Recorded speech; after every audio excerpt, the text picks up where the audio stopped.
Hello students, welcome to triple A bright academy. Students, आज हम अपनी मॉडर्न हिस्ट्री के सीरीज को कंटिन्यू करते हुए गवर्नर जनरल ऑफ बंगाल को स्टडी करेंगे। इससे पिछले लेक्चर में हमने रिवोल्ट ऑफ 1857 को स्टडी किया था। तो आगे बढ़ने से पहले मैं आपको ये बताना चाहूंगा कि अगर आप हमसे जुड़े रहना चाहते हैं तो do subscribe our channel and press the bell icon. Okay, तो पहले कुछ पिछले लेक्चर से रिलेटेड क्वेश्चंस को देख लेते हैं। आप कमेंट सेक्शन में उनका रिप्लाई करने की कोशिश कीजिएगा।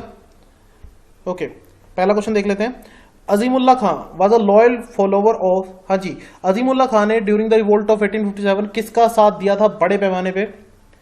तो जल्दी से आप कमेंट सेक्शन में आंसर करने की कोशिश कीजिए।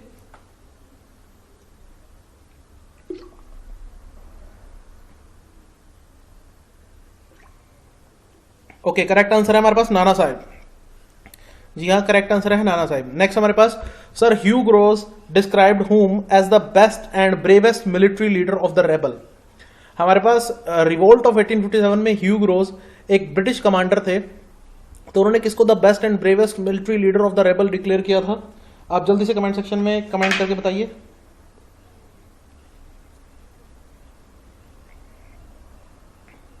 ओके, करेक्ट आंसर देख लेते हैं। करेक्ट आंसर है हमारे पास रानी लक्ष्मीबाई। जी हाँ, याद रखेंगे, करेक्ट आंसर है Rani Laxmibai. Next question, who authored the book the first Indian war of independence 1857 to 1859? बहुत अच्छा क्वेश्चन है, जल्दी से कमेंट सेक्शन में आंसर करने की कोशिश कीजिए।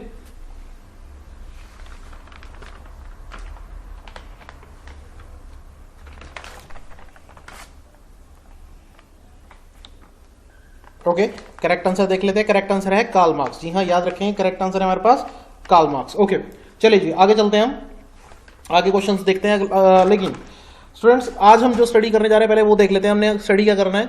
आज हम स्टडी करेंगे governor general of Bengal from 1772 to 1828। देखिए, गवर्नर जनरल ऑफ बंगाल, ये बंगाल का क्या कंसेप्ट है? देखिए, सबसे पहले ब्रिटिशर्स ने अपने आप को बंगाल में ही एस्टेब्लिश किया था, तो बंगाल में गवर्नर जनरल ऑफ बंगाल की पोजीशन क्रिएट की गई।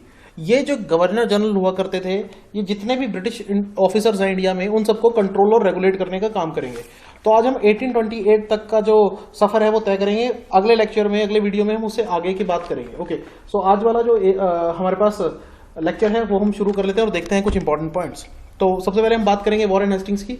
ओके, वॉरेन हेस्टिंग्स की जब हम बात करते हैं स्टूडेंट, तो स्टार्टिंग में आपको बताना चाहिए ही सक्सीडेड रॉबर्ट क्लाइव इन 1772। 1772 में रॉबर्ट क्लाइव की जगह लेते हैं वॉरेन हेस्टिंग और बनते हैं गवर्नर ऑफ बंगाल। जी हाँ, he became governor of Bengal. मैं सिर्फ गवर्नर की बात कर रहा हूं।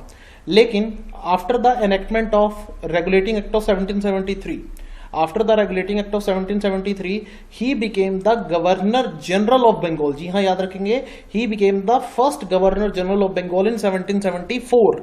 1774 में he became the governor general of Bengal. Okay, उसके बाद आप याद रखेंगे इनके टाइम पर रोहिला वॉर हुई, मराठा वॉर हुई। ठीक है, मराठा वॉर हमने पिछले लेक्चर्स में कवर की है पूरे थ्रोली, और उसमें ट्रीटी ऑफ सलबाई के बारे में भी बात की थी। उसके बाद स्टूडेंट नेक्स्ट पॉइंट बहुत इंपॉर्टेंट है, एशियाटिक सोसाइटी ऑफ बंगाल की स्थापना की गई सर विलियम जोन्स के द्वारा। इसके बारे में स्टूडेंट आपको पता होना चाहिए, एशियाटिक सोसाइटी की स्थापना विलियम जोन्स ने 1784 में की। क्यों? इसका जो मेन रीजन था वो था कि इंडियन कल्चर को कहीं ना कहीं स्टडी करना, इंडियन इतिहास को समझना, उन सब के बारे में बात करना।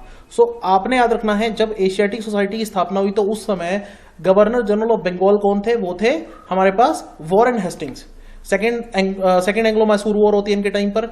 ओके, नेक्स्ट पॉइंट बहुत बहुत इंपॉर्टेंट है, भगवत गीता जो हिंदुओं के लिए एक सेक्रेट टेक्स्ट है, उसका ट्रांसलेशन होता है, अनुवाद होता है इंग्लिश में, और ये अनुवाद कौन करते हैं? याद रखेंगे स्टूडेंट, चार्ल्स विल्किंस। याद रखेंगे, गीता का, भगवत गीता का अनुवाद किसने किया था? चार्ल्स विल्किन ने।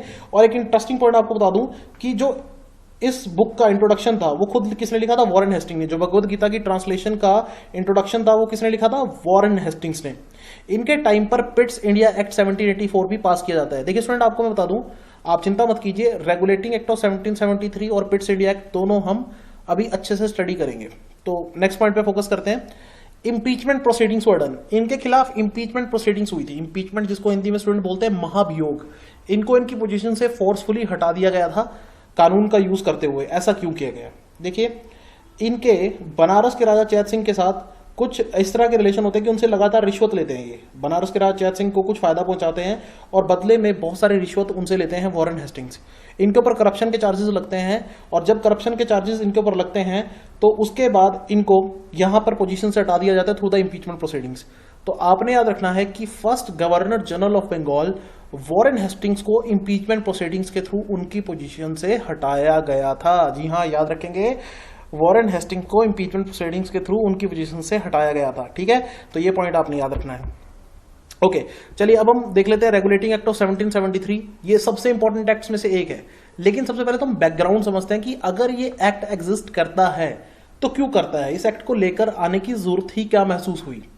तो आप पहले तो ये बात समझिए कि ईस्ट इंडिया कंपनी ने 1772 में 1 मिलियन पाउंड की रिक्वेस्ट की लोन की, कि उसे ब्रिटिश गवर्नमेंट से 1 मिलियन पाउंड का लोन चाहिए। आप सोच के देखिए कि ब्रिटिश ईस्ट इंडिया कंपनी जो इतना अच्छा परफॉर्म कर रही है इंडिया में, उसको फाइनेंशियल क्राइसिस का सामना करना पड़ रहा है।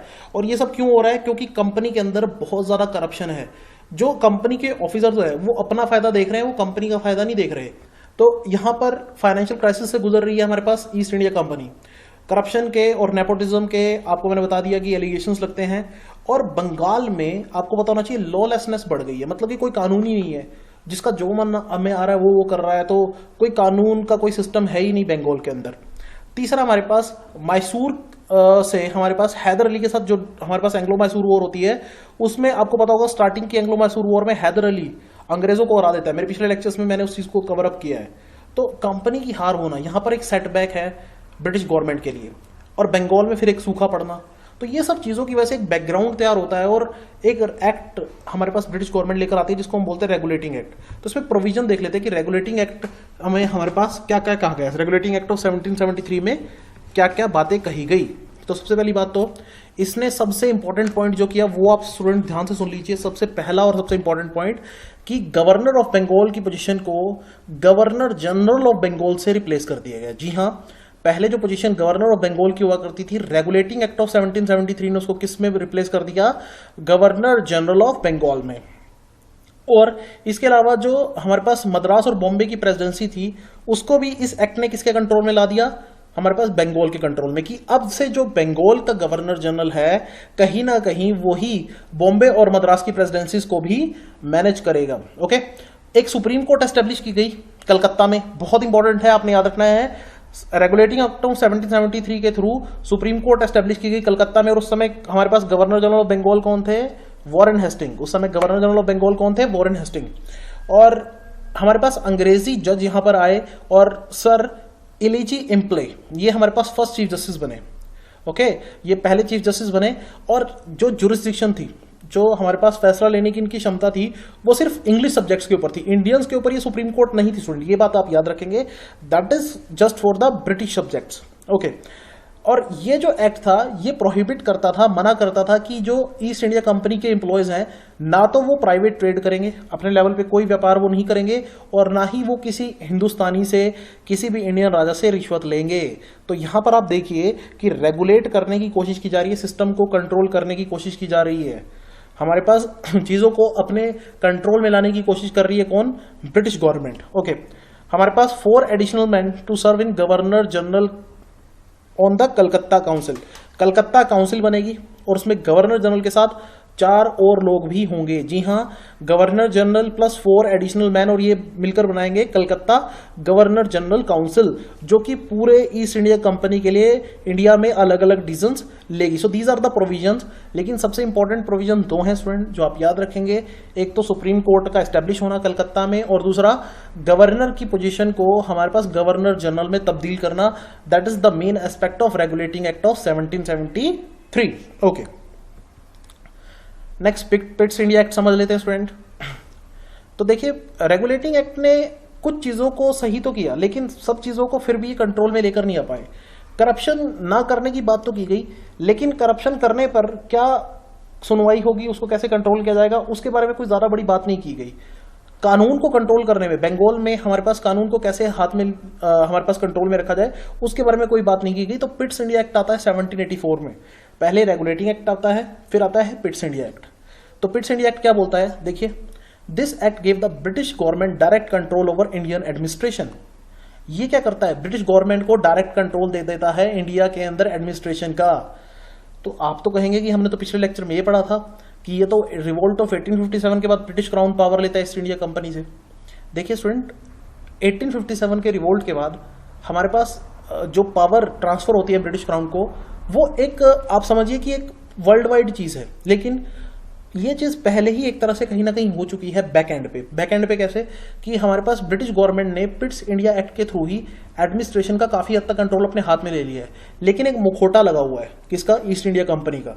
ब्रिटिश गवर्नमेंट के ऊपर मुखौटा लगा हुआ है ब्रिटिश गवर्नमेंट का। इसका मतलब क्या है कि इस एक्ट का मतलब स्टूडेंट सीधा सीधा मैं आपको बता देता हूं कि पिट्स इंडिया एक्ट 1784 के बाद जो भी लड़ाइयां लड़ी गई वो सब ब्रिटिश गवर्नमेंट के अप्रूवल के बाद लड़ी गई। यानी कि ड्राइविंग सीट पर पिट्स इंडिया एक्ट के बाद कौन आ गया था, British government. East India company तो सिर्फ नाम के लिए थी, सारा का सारा कंट्रोल किसके पास था, ब्रिटिश गवर्नमेंट के पास। तो ये आप याद रखेंगे कि पिट्स इंडिया एक्ट बहुत इंपॉर्टेंट एक्ट था। तो इसका मतलब क्या है, टेक्निकली जितनी भी लड़ाइयां इसके बाद इन्होंने लड़ी हैं 1784 के बाद हमारे पास ईस्ट इंडिया कंपनी ने, वो सब ब्रिटिश गवर्नमेंट के अप्रूवल के बाद ही लड़ी गई हैं। और यहां पर स्टूडेंट एक बात याद रखेंगे, बड़ा इंपॉर्टेंट पॉइंट, कि पिट्स इंडिया एक्ट 1784 में जो एरियाज ईस्ट इंडिया कंपनी ने कैप्चर किए हुए थे उनको क्या कहा गया, ब्रिटिश पोजेशंस इन इंडिया। आप देख लीजिए कि यहां पर उनको क्या टर्म दी जा रही है, क्या नाम दिया जा रहा है, ब्रिटिश पोजेशंस इन इंडिया। और एक और इंटरेस्टिंग चीज स्टूडेंट, गवर्नर जनरल की जो काउंसिल की स्ट्रेंथ थी, पहले मैंने आपको बताया था कि उसमें 5 मेंबर हुआ करते थे, गवर्नर जनरल और 4 बाकी लोग, और उसको यहां पे रिड्यूस करके 3 मेंबर कर दिया जाता है। यानी कि अब गवर्नर जनरल काउंसिल में गवर्नर जनरल को मिलाकर टोटल कितने मेंबर होंगे, 4। इससे पहले हुआ करते थे 5। इससे क्या हुआ कि गवर्नर जनरल की जो पावर है वो बढ़ गई। कैसे बढ़ गई कि अब अगर टाई होता है, टाई के केस में हमारे पास गवर्नर जनरल का डिसीजन फाइनल माना जाएगा। ठीक है, तो यहां पर कहीं ना कहीं गवर्नर जनरल की पावर बढ़ गई इस सब से। और यहां पर यह भी कहा गया कि इन 3 में से, जो गवर्नर जनरल के अलावा 3 मेंबर होंगे गवर्नर जनरल काउंसिल में, उन 3 में से एक बंदा कमांडर इन चीफ होगा आर्मी का। यानी कि गवर्नर जनरल, बड़ी इंटरेस्टिंग बात है, पिट्स इंडिया एक्ट 1784 में क्या कहा गया कि गवर्नर जनरल जो होगा वो आर्मी का कमांडर इन चीफ नहीं होगा। ये एक बड़ी इंटरेस्टिंग बात थी पिट्स इंडिया एक्ट 1784 में। तो दोनों लोग डिफरेंट रहेंगे ताकि सारी की सारी जो पावर है वो किसी एक पर्सन के पास ना हो। ओके, नेक्स्ट हमारे पास गवर्नर जनरल को वीटो पावर दी गई। वीटो पावर का मतलब क्या है कि कोई डिसीजन अगर गवर्नर जनरल की काउंसिल ने लिया है तो गवर्नर जनरल उस डिसीजन को इंप्लीमेंट होने से रोक सकता है अपनी पावर का यूज करते हुए। That is known to be veto power. और East India company became the subordinate to the British government. ये हम ऑलरेडी बात कर चुके हैं कि ईस्ट इंडिया कंपनी सबऑर्डिनेट बन गई किसकी, ब्रिटिश गवर्नमेंट की। नेक्स्ट हमारे पास, अब देखिए स्टूडेंट, जैसा कि हमने बात की इससे पहले किसके बारे में, वॉरेन हेस्टिंग के बारे में। वॉरेन हेस्टिंग ने करप्शन की, सिस्टम बहुत गड़बड़ था। तो अब नया क्वेश्चन ये उठता था कि किसको नया गवर्नर जनरल बनाकर भारत लाया जाए। सबसे बड़ा क्वेश्चन यही था कि कौन अब नया गवर्नर जनरल होगा जिसको भारत में अपॉइंट किया जाएगा as governor general of Bengal. तो लॉर्ड कॉर्नवालिस को सिलेक्ट किया जाता है। अब ये लॉर्ड कॉर्नवालिस कौन है, आपको बता दूं कि इससे पहले ये यूएस में काम किया करते थे एज ब्रिटिशर्स रिप्रेजेंटेटिव। आपको बताना चाहिए कि यूएस भी एक ब्रिटिश कॉलोनी हुआ करता था। और सिविल वॉर जब यूएस में चल रही थी तो उस समय इंग्लैंड की तरफ से जो गवर्नर जनरल थे यूएस में वो कौन थे, लॉर्ड कॉर्नवालिस। और सिविल वॉर में ये एक तरह से रिप्रेजेंट कर रहे थे ब्रिटिशर्स को, ब्रिटिश गवर्नमेंट को इन यूएसए। तो वहां से इनका ट्रांसफर होता है कुछ समय बाद और इनको इंडिया भेजा जाता है। अब ये यूएस वाला सिस्टम कहीं ना कहीं यूरोपियन कल्चर इंडिया में लेकर आना चाहते हैं, यूरोपियन स्टाइल ऑफ एडमिनिस्ट्रेशन, और उसकी झलक आपको यहां पर देखने को मिलेगी। तो ये जो भाई साहब हैं ये कहां से आए हैं, यूएसए से ट्रांसफर होकर आए हैं। इनके टाइम पे 3rd एंग्लो मैसूर वॉर लड़ी जाती है और ट्रीटी ऑफ श्रीरंगपट्टनम होती है। तो ये आप याद रखेंगे, एंग्लो मैसूर वॉर हम ऑलरेडी कवर कर चुके हैं। सबसे इंपॉर्टेंट चीज, परमानेंट सेटलमेंट सिस्टम जो है बंगाल में, वो इनकी सहमति के साथ भारत में लागू किया जाता है। बंगाल में बेसिकली लागू किया जाता है permanent settlement system. Permanent settlement system आपको याद होगा कि जमींदार की अपॉइंटमेंट होगी और जमींदार टैक्स कलेक्शन के लिए काम करेगा। उसके अलावा कॉर्नवालिस कोड इन 1793। अब ये कॉर्नवालिस कोड क्या है स्टूडेंट, ये समझिए, ये थोड़ा सा इंटरेस्टिंग है। देखिए हमारे उस समय अगर हम बंगाल की बात करें, मैंने बताया ना कि कोई न्याय व्यवस्था नहीं थी, कानून कोई था ही नहीं। हमारे पास क्या था कि जैसे हिंदुओं के लिए अपना अलग कानून चल रहा था, मुस्लिम्स का अपना अलग कानून था। तो ये भाई साहब क्या करते हैं, ये सबको बुला लेते हैं, जो पंडित है, मौलवी है, या जितने भी बाकी धर्म के अनुयायी हैं, उनको बुलाकर पूछते हैं कि तुम्हारे धर्म में हर क्राइम के लिए क्या क्या सजा है। तो उनको सबको कंपाइल करके कोड बनाते हैं और एक कोड बन जाता है, कोडिफिकेशन हो जाती है, ठीक है, कि हमारे पास किस चीज़ के लिए क्या सजा दी जाएगी। सिस्टम इस तरह से थोड़ा सिंप्लीफाई करने की कोशिश की जाती है। तो ये रेवेन्यू और जस्टिस एडमिनिस्ट्रेशन को सेपरेट कर देते हैं। इससे पहले रेवेन्यू और जस्टिस का काम सिंगल बंदा कर रहा था, ये बोलते हैं कि नहीं, रेवेन्यू कलेक्शन का काम अलग बंदा करेगा और जस्टिस का काम, न्याय व्यवस्था का काम अलग से लोग करेंगे। ये क्या करता है, लोअर ग्रेड कोर्ट्स की स्थापना करता है। बड़ी इंटरेस्टिंग बात है स्टूडेंट, आपने याद रखना है, लोअर ग्रेड कोर्ट्स की स्थापना होती है और डिस्ट्रिक्ट जज की पोस्ट क्रिएट की जाती है। लोअर ग्रेड कोर्ट यानी कि निचली स्तर की अदालतें बनाई जाती हैं और हमारे पास डिस्ट्रिक्ट जज की पोस्ट क्रिएट की जाती है। एक इंटरेस्टिंग पॉइंट और, ये जो आप थाना देखते हैं आज की डेट में, पुलिस स्टेशन हमारे पास हैं, पुलिस स्टेशंस को भारत में एस्टेब्लिश करने का जो श्रेय है वो लॉर्ड कॉर्नवालिस को जाता है। ये बोलता है कि हर 32 मील के अंदर अंदर आप क्या करो, एक पुलिस थाना एस्टेब्लिश करो जहां पे एक दरोगा होगा जो लॉ एंड ऑर्डर मेंटेन करने के लिए काम करेगा। तो इसके कहने पर भारत में पुलिस स्टेशन एक तरह से एस्टेब्लिश हुए। तो आप देख सकते हैं law and order basically maintain करने की कोशिश की जा रही है। लॉ एंड ऑर्डर कैसे मेंटेन किया जा रहा है कि पुलिस स्टेशन की स्थापना हो रही है, लोअर ग्रेड कोर्ट्स की एस्टेब्लिशमेंट हो रही है, कॉर्नवालिस कोड आया है। ओके, तो बेसिकली सिस्टम को कहीं ना कहीं सिंप्लीफाई करने की कोशिश की जा रही है और European style of administration Bharat में लागू हो रहा है और उसी के चलते भारत में सिविल सर्विसेज की भी एक तरह से शुरुआत की जाती है। तो that's why he is known to be father of Indian civil services. याद रखेंगे स्टूडेंट, भारत में सिविल सर्विसेज यही लॉर्ड कॉर्नवालिस इंट्रोड्यूस करता है। ये क्वेश्चन बहुत बार पेपर में आया है कि who is known to be father of civil services, तो वो है लॉर्ड कॉर्नवालिस। संस्कृत कॉलेज की स्थापना करता है वाराणसी में, ये आप याद रखेंगे, जिसको उस समय बनारस कहा जाता है, आज की डेट में वाराणसी। तो संस्कृत कॉलेज की जो एस्टेब्लिशमेंट थी in the year 1791, that is to be done by Lord Cornwallis. ये आप याद रखेंगे, बहुत इंपॉर्टेंट है। थोड़ा सा हम यहां पर आगे बढ़ते हुए जॉन शोर के बारे में बात कर लेते हैं। जॉन शोर की बात करें स्टूडेंट, ये पहले एक सिविल सर्वेंट हुआ करते थे। जॉन शोर की बात करें तो पहले ये सिविल सर्वेंट हुआ करते थे और आगे चलकर बने गवर्नर जनरल। इनकी जो सबसे फेमस पॉइंट है वो ये है कि पॉलिसी ऑफ नॉन इंटरवेंशन इनकी थी। नॉन इंटरवेंशन का मतलब कि किसी के काम में कोई दखलंदाजी ये लोग नहीं करेंगे। इनका ये मानना था कि कोई भी इंडियन रूलर, कोई भी इंडियन राजा अगर किसी दूसरे राजा से लड़ता है तो ये कोई भी इंटरवीन उसमें दखलंदाजी नहीं करेंगे। तो इसी वजह से बैटल ऑफ जब खरदा होती है निजाम और मराठा के बीच में, बैटल ऑफ खरदा होती है 1795 में निजाम और मराठा के बीच में, तो ब्रिटिशर्स उसमें कोई इंटरफेयर नहीं करते। जी हाँ, याद रखेंगे, ब्रिटिशर्स उसमें कोई इंटरफेयर नहीं करते। लेकिन इनके टाइम पर एक बहुत इंपॉर्टेंट एक्ट आता है जिसको हम बोलते हैं द चार्टर एक्ट ऑफ 1793। तो अब हम देख लेते हैं जरा चार्टर एक्ट ऑफ 1793, उसके बारे में बात कर लेते हैं। ओके स्टूडेंट्स, अब हम चार्टर एक्ट ऑफ 1793 को स्टडी करते हैं। देखिए, सबसे इंटरेस्टिंग चीज यहां पर कि कंपनी की जो ट्रेड मोनोपोली थी, व्यापार में एकाधिकार था, उसको 20 साल के लिए और बढ़ा दिया जाता है भारत के अंदर। कि कंपनी ही, ईस्ट इंडिया कंपनी ही भारत के साथ व्यापार करेगी जब भी इंग्लैंड ने कोई भी व्यापार भारत के साथ करना होगा। ओके, यहां पर एक और चीज की जाती है कि जो गवर्नर जनरल ऑफ बंगाल है उसको अथॉरिटी दे दी जाती है, supreme authority over governors of Madras and Bombay. कि बॉम्बे और मद्रास के ऊपर जो गवर्नर जनरल है बंगाल का वो सुप्रीम है और वो किसी भी तरह के डिसीजंस इंप्लीमेंट कर सकता है। इसके अलावा कंपनी को यहां पर यह कहा गया कि उसने 5 लाख रुपए हमेशा ब्रिटिश गवर्नमेंट को पे करने हैं एनुअली। ओके, सो सारे एक्सपेंसेस करने के बाद हमारे पास 5 लाख रुपए हमारे पास इंडियन रेवेन्यू से एनुअली किसको पे किए जाएंगे, ब्रिटिश गवर्नमेंट को। और एक और बड़ी इंटरेस्टिंग चीज हुई कि कंपनी को यहां पर अथॉरिटी दे दी गई चार्टर एक्ट ऑफ 1793 के द्वारा कि वो लाइसेंस ग्रांट कर सकती है और जिससे इन लाइसेंसों के थ्रू क्या हो सकता है कि जो ट्रेड है भारत में, जिस भी व्यापारी को ट्रेड करना है वो ट्रेड कंटिन्यू करेगा। क्योंकि अब आपको बताना चाहिए कि एक तरह से ब्रिटिश एडमिनिस्ट्रेशन इंडिया में सेटल हो चुका है, तो व्यापार के लिए भी, ट्रेड के लिए भी अब किससे परमिशन लेनी होगी, ब्रिटिशर से लेनी होगी। ये कहां कहा गया, चार्टर एक्ट ऑफ 1793 में। तो याद रखेंगे चार्टर एक्ट ऑफ 1793, इसके बारे में, जिसके बारे में हमने अभी बात की। ओके, सो ये एक बड़ा इंपॉर्टेंट एक्ट था। आगे चलते हैं हम, नेक्स्ट हमारे पास गवर्नर जनरल ऑफ बंगाल को स्टडी कर लेते हैं। लेकिन उससे पहले एक बार जल्दी से जो हमने पढ़ा है उसको एक बार रिकॉल कर लेते हैं।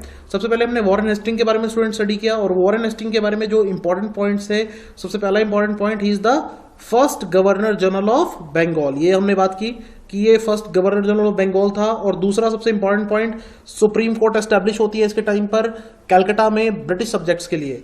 तीसरा सबसे इंपॉर्टेंट पॉइंट कि इसके टाइम पर हमारे पास क्या होता है कि इम्पीचमेंट होती है, इसको इम्पीच किया जाता है क्योंकि करप्शन के चार्जेस इसके ऊपर लगते हैं। फिर हमने बात की लॉर्ड कॉर्नवालिस की, जो कि यूएस से आया है एक पर्सन और जो European style of administration India में इंप्लीमेंट करने की कोशिश करता है। लोअर ग्रेड कोर्ट्स की स्थापना करता है, हमारे पास डिस्ट्रिक्ट जज की पोस्ट क्रिएट होती है और एक और इंटरेस्टिंग चीज होती है कि वो सैलरीज भी बढ़ाता है लॉर्ड कॉर्नवालिस अपने एम्प्लॉयज की, ताकि करप्शन जो है वो कम की जा सके। सैलरी बढ़ाएंगे तो उनको ज्यादा पैसे की जरूरत महसूस नहीं होगी और वो करप्शन कम करेंगे। और एक और इंटरेस्टिंग चीज मैं आपको लॉर्ड कॉर्नवालिस के बारे में बता दूं स्टूडेंट्स, ये हर जगह तो नहीं लिखा हुआ लेकिन कुछ बुक्स में मेंशन है कि ये बोल देता है किसी भी इंडियन को हायर पोस्ट नहीं देनी, इंडियंस को सिर्फ पियोन, क्लर्क और इन्हीं पोस्ट तक सीमित रखना है। ये कौन बोलता है? Lord Cornwallis.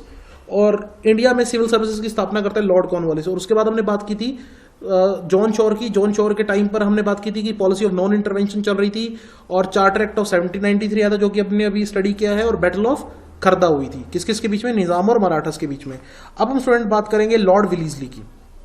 लॉर्ड विलीजली के बारे में जब भी स्टूडेंट बात होती है तो याद रखना ही is the person who introduce subsidiary alliance system in India, जिसको मित्र संधि भी बोलते हैं, सब्सिडरी अलायंस इन 1798।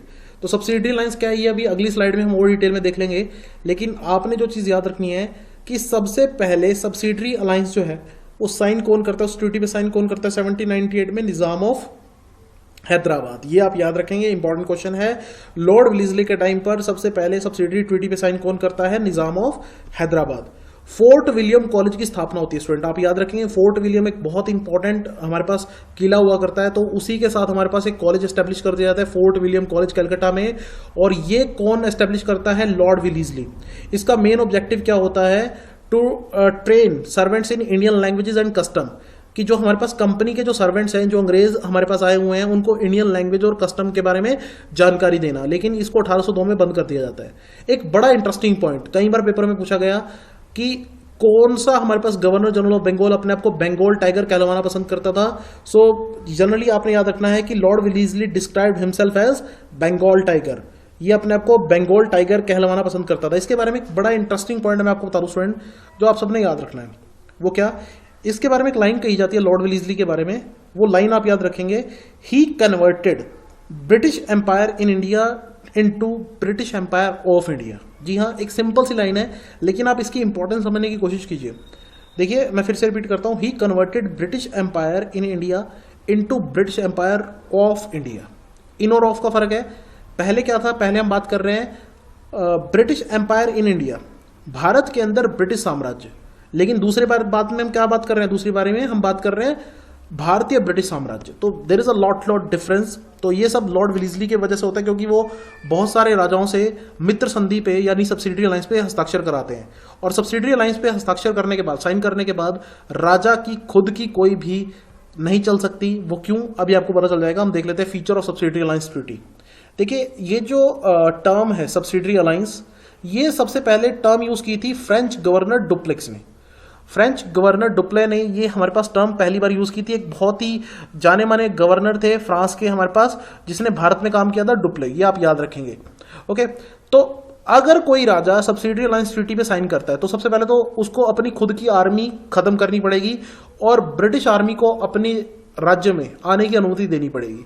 दूसरा, वो किसी दूसरे राज्य के साथ, किसी भी दूसरी कंट्री के साथ कोई भी समझौता नहीं कर सकता। किसी भी फॉरेन पावर के साथ कोई भी समझौता नहीं कर सकता जब तक ब्रिटिश अनुमति ना दे दे। यानी उसकी पूरी फॉरेन पॉलिसी को अब कौन कंट्रोल करेंगे? ब्रिटिशर्स। ओके, अगर आपकी आर्मी जा चुकी है, ब्रिटिश आर्मी आपके यहां पे है, तो इसका खर्चा कौन देगा? तो इसका खर्चा आपको खुद देना पड़ेगा, राजा को इसका खर्चा देना पड़ेगा। सो हैड टू पे for the British army maintenance. British army का जो भी खर्चा होगा वो आप अपनी जेब से पे करेंगे। मान लीजिए कोई राजा अगर खर्चा पे ना कर पाए तो क्या होगा? तो ब्रिटिश गवर्नमेंट क्या करेगी, ब्रिटिश हुकूमत क्या करेगी, ईस्ट इंडिया कंपनी यहाँ पे बेसिकली क्या करेगी, उसके राज्य का कुछ हिस्सा हथिया लेगी, जहां से वो टैक्स कलेक्ट करना शुरू कर देगी। तो यानी कि इस तरह से क्या होगा, राजा का एक हिस्सा जो जिस पर वो रूल कर रहा है वो उसके हाथ से चला जाएगा।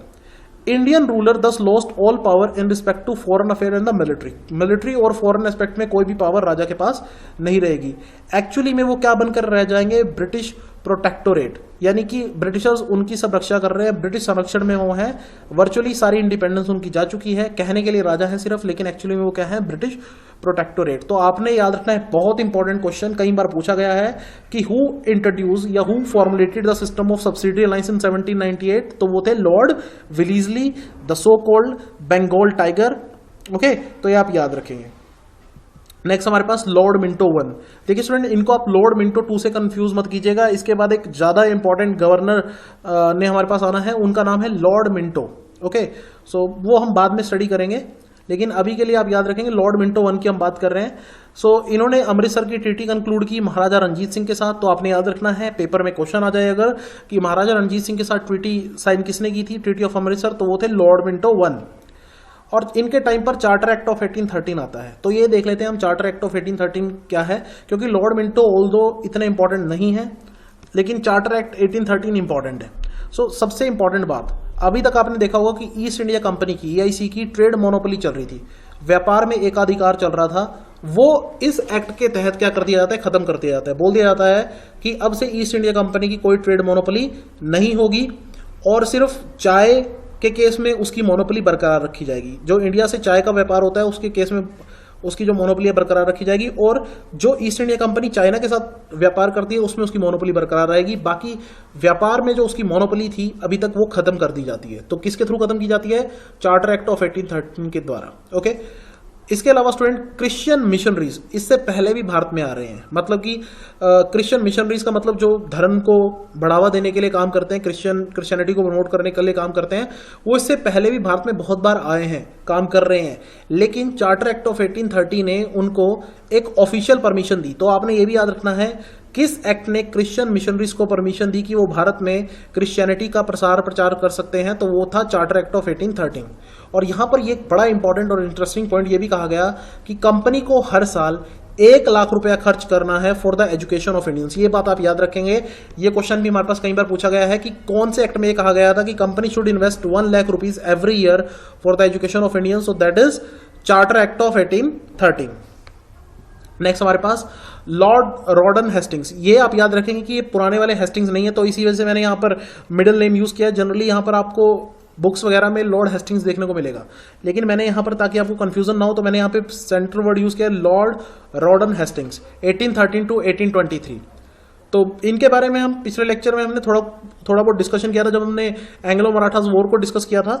तो ये पिंडारीज के खिलाफ एक ऑपरेशन स्टार्ट कर देते हैं। याद कीजिए स्टूडेंट, पिंडारीज की वजह से ही हमारे पास थर्ड एंग्लो मराठा वॉर होती है। तो पिंडारीज के खिलाफ एक ऑपरेशन स्टार्ट करते हैं और वही बहाना बनाकर ये मराठाओं के साथ भी लड़ाई करना शुरू कर देते हैं। और थर्ड एंग्लो मराठा वॉर में आपको पता है कि मराठाओं की हार होती है और उसके बाद पेशवाशिप को खत्म कर दिया जाता है। आपको याद होगा तो बाजीराव टू को बोल दिया गया कि अब तुम बिठूर संभालो। बिठूर नाम का एरिया जो कानपुर के पास था उस एरिया में भेज दिया गया हमारे पास पेशवा को, जो आखिरी पेशवा थे बाजीराव टू। तो पेशवाशिप खत्म कर दी जाती है। पेशवाशिप आपने याद रखना किसने खत्म की थी, लॉर्ड हेस्टिंग्स ने। Okay, so lord Hastings ended the Peshwaship. और जो पेशवास के जो एरिया थे यानी कि पुणे के आसपास वाला जो एरिया था वो सारा कहाँ मिला दिया जाता है, बॉम्बे प्रेसिडेंसी में। That's why you have to remember he was considered as the maker of Bombay presidency. इसी वजह से इन्हें बॉम्बे प्रेसिडेंसी के मेकर के रूप में, संस्थापक के रूप में जाना जाता है। जी हाँ, बॉम्बे प्रेसिडेंसी के संस्थापक के रूप में हम किसे जानते हैं, लॉर्ड हेस्टिंग्स को। इसके अलावा अब हमने रॉयतवारी सिस्टम को पढ़ा था जो कि थॉमस मुनरो ने मद्रास में इंट्रोड्यूस कराया था, लेकिन उसे भारत के अलग अलग एरियाज में लागू करने की रिस्पॉन्सिबिलिटी और अप्रूवल कौन देता है, lord Hastings. So he approved the Ryotwari system and of land revenue in Madras. Okay, so अगर आपसे क्वेश्चन पूछ लिया जाए कि जब भारत में रॉयतवारी सिस्टम लागू हुआ, so who was the governor general of Bengal, तो वो थे लॉर्ड हेस्टिंग्स। हिंदू कॉलेज की स्थापना करता है, बहुत ही लिबरल पर्सन है, लिबरल काइंड ऑफ पर्सन है, खुले विचारधाराओं वाला पर्सन है कि ये। और हिंदू कॉलेज की स्थापना करता है जो कि 1817 में एक बहुत बड़ा कॉलेज होता है और कलकत्ता में इस कॉलेज को एस्टेब्लिश किया जाता है। अब ये एक यूनिवर्सिटी के रूप में एस्टेब्लिश हो चुका है ये कॉलेज स्टूडेंट्स। और आपको याद रखना है कि हमारे पास 1799 में क्या हुआ था, 1799 में प्रेस के ऊपर सेंसरशिप लग गई थी। सेंसरशिप का मतलब कि न्यूज़पेपर्स को आज़ादी नहीं थी कि वो क्या छापना चाहें, वो सब वो अंग्रेजी ईस्ट इंडिया कंपनी से परमिशन लेकर ही छाप सकते थे। ये बोलता है कि प्रेस को तुम आज़ाद रखो, आज़ादी दे दो। तो he abolish the censorship on the press. तो आपने ये भी याद रखना है कि सबसे पहले सेंसरशिप प्रेस के ऊपर से किसने हटाई थी, तो वो थे लॉर्ड हेस्टिंग्स। और ये एक बड़ा इंपॉर्टेंट स्टेप था क्योंकि इससे हमारे पास न्यूज़पेपर्स को थोड़ा आज़ादी मिली ताकि वो सही ढंग से लिख सके। ओके, नेक्स्ट हमारे पास the last one, so the lord Amherst. इनके बारे में बात करें तो इन्होंने एंग्लो बर्मीज वॉर लड़ी थी। बर्मा जिसको आज आप म्यांमार के नाम से जानते हैं, तो अंग्रेजों और बर्मा के बीच में एक वॉर होती है 1824 से 1826 के बीच में। और इसमें क्या होता है कि ये जो गवर्नर जनरल हैं ये बर्मीज किंग को हरा देते हैं जिनका नाम बागीदू है। ओके, बागीदू जिनको हरा दिया जाता है by the britisher east India company. तो आपने याद रखना है किस गवर्नर जनरल ऑफ बंगाल ने बर्मिस किंग के खिलाफ वॉर लड़ी थी। असम और मणिपुर के जो एरियाज हैं उनको लॉर्ड आर्महेस्ट ने ही कैप्चर किया था, ये भी आप याद रखेंगे। ही कैप्चर्ड और your annexed Assam and Manipur. Sanskrit college establish किया जाता है कलकत्ता में। स्टूडेंट, इससे पहले जो हमने संस्कृत कॉलेज की बात की थी वो वाराणसी में था। जी हाँ, याद रखेंगे, हमने बात की थी कि लॉर्ड कॉर्नवालिस के टाइम पर संस्कृत कॉलेज एस्टैब्लिश हुआ था वाराणसी में। लॉर्ड कॉर्नवालिस के टाइम पर संस्कृत कॉलेज कहाँ हुआ था? वाराणसी में एस्टैब्लिश। और लॉर्ड एमहर्स्ट के टाइम पर जो संस्कृत कॉलेज एस्टैब्लिश हुआ है वो कहाँ है? कैलकाटा में। तो पेपर में ध्यान रखना, आपसे अगर ये पूछा है कि संस्कृत कॉलेज कैलकाटा वाला किसने एस्टैब्लिश किया था तो आंसर अलग है। संस्कृत कॉलेज वाराणसी का किसने एस्टैब्लिश किया था तो आंसर अलग है। एक ट्रीटी होती है स्टूडेंट इनके द्वारा, ट्रीटी ऑफ यांडबू। इस ट्रीटी में क्या कहा जाता है कि 1 मिलियन पाउंड, 1 मिलियन पाउंड का मतलब 10 million pound, 10 lakh pound, 1 million pound या 10 लाख पाउंड, अगर हम अपने लैक्स में उसको कन्वर्ट करें तो वो बर्मीज किंग को चुकाने होंगे, ईस्ट इंडिया कंपनी को, जो लड़ाई में उनका नुकसान हुआ है उसके बदले। तो ये सब हमारे पास इंपॉर्टेंट क्वेश्चंस बनते हैं लॉर्ड आर्महेस्ट को लेकर। तो ये स्टूडेंट हमारे पास अभी तक जो आज के लेक्चर में हमने स्टडी किए हैं वो है governor general of Bengal. Starting में गवर्नर जनरल ऑफ बंगाल हमारे पास होते हैं, लेकिन आगे हम लेक्चर में देखेंगे कैसे इस पोस्ट को गवर्नर जनरल ऑफ इंडिया में कन्वर्ट कर दिया जाता है। और आने वाले लेक्चर में हम थोड़े important governor generals of India को कवर करेंगे। ये हमारे पास एक तरह से बिगिनिंग थी गवर्नर जनरल्स को लेकर। और आपको पेपर में क्वेश्चन कैसे पूछा जाता है, जैसे क्वेश्चन आएगा कि ट्रीटी ऑफ यांडबू को कौन से गवर्नर जनरल ऑफ बंगाल ने साइन किया था। तो इस तरह के क्वेश्चन आपसे पेपर में पूछे जाते हैं। तो आशा करता हूं आपको सब अच्छे से समझ आया होगा। Thank you, have a nice day. और हमसे जुड़े रहने के लिए do subscribe our channel and press the bell icon.